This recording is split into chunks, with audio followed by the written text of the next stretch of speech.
And I criticize the bankers and the bailouts and the corporate people who got all the benefits, both when the financial bubble was being built, but then when it burst, they got bailed out.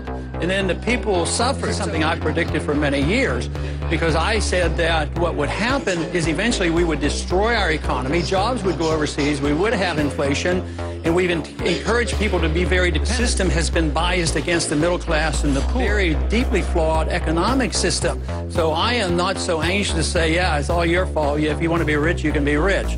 People are begging and pleading for jobs, but there are no jobs as a consequence of bad economic policy. And then it virtually always leads to the debasement of the currency. In the old days, they diluted the metal or clipped the coins. Today, it's more sophisticated because we run up the debt and we send it over to the Fed and they print the money.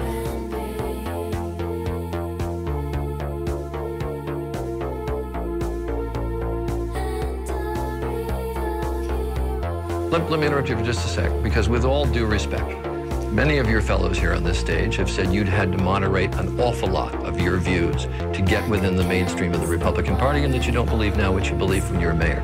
Governor Huckabee, you've been accused of having been a tax and spend governor when you were in Arkansas and changing your beliefs now.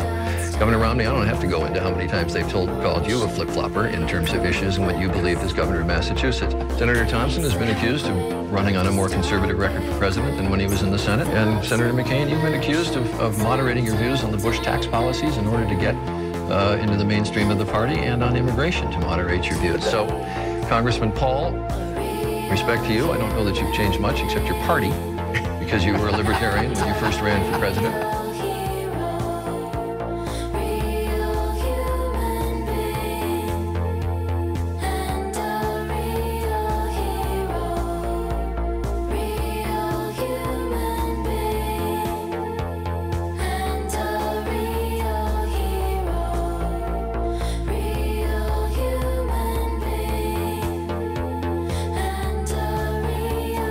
We should all come together, and we shouldn't have that many disagreements, because we should be bound down by the Constitution. But the people in this country think we live in an age of relative ethics, is what they kind of come to the conclusion of. Sure, profess to believe in the Constitution, but why have we gone to war since World War II without a declaration of war? Why do we have a monetary system that is not designed by the Constitution? Why do we have a welfare state running out of control, not designed by the Constitution? You can't pay lip service to the Constitution without obeying it. And we should have peace and prosperity. That should be our goal.